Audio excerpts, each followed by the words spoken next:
views. Also joining us today is General Deepak Kapoor, who's the former Chief of Army Staff. My first question to you, General Kapoor, is in 2024 budget last year, there was 6.2 lakh crores that was allocated to the defense sector. What are your 5-point expectations in 2025? I'd like to start by saying that we need to increase the defense budget a lot more than it has happened in the past. I'm looking at the percentage of the GDP from 2020 onward. The percentage of the GDP, the budget from 2.88% of the GDP has come down to, during the last financial year, to 1.89% of the GDP. All experts, all analysts, all strategists say that this must go up to at least 3% of the GDP to be relevant and to ensure that the defense forces remain competent to be able to handle the tasks assigned for them. And from that perspective, it is important that the defense budget should go up to 3% of the GDP, which has not happened for quite some time now. Now, India's defense production output has surpassed 1.3 lakh crore rupees. We are seeing global interest in missiles like BrahMos. What's needed to further boost this? You see, the financing of the services, defense services, has to go up. We today have, as opposed to the norm of having approximately one-third equipment reaching obsolescence, one-third being current and one-third futuristic.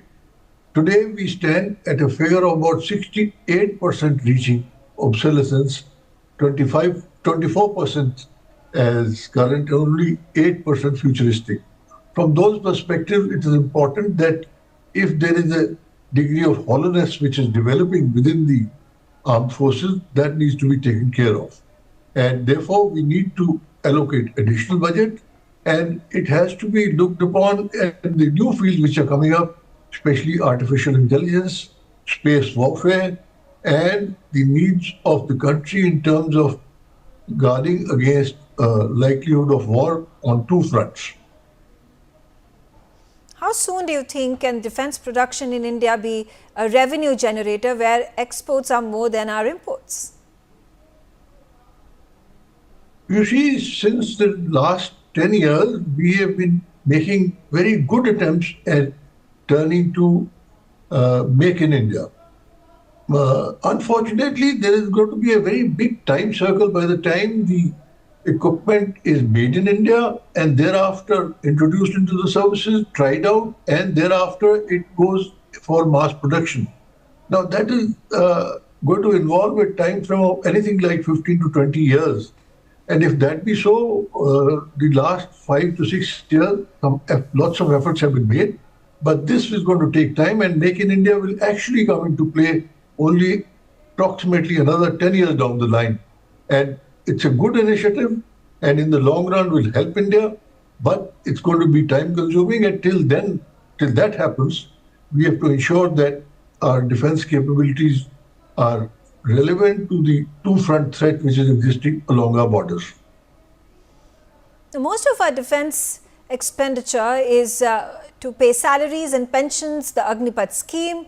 In a way, try to address this. How do we balance our spend between salaries and R&D that is required for modernization? Attempts have been made by introducing the Agnipath scheme to reduce the kind of pensionary benefits and defense expenditure to some extent.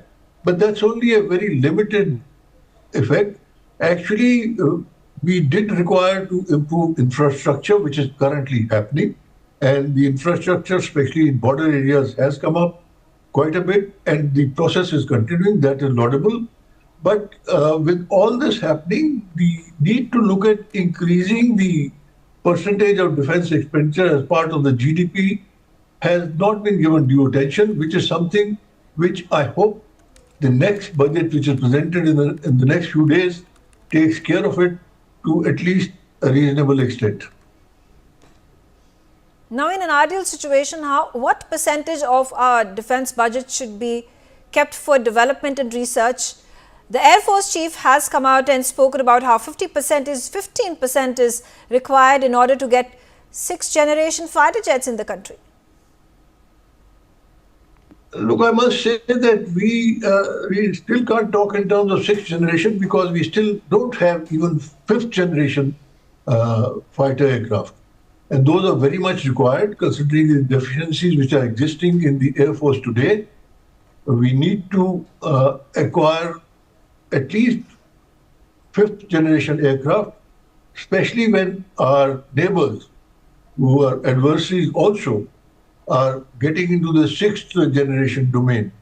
So from those perspectives, the Air Force needs a tremendous amount of support in terms of financial funding to get into a comfortable situation for meeting any requirements of security of the country.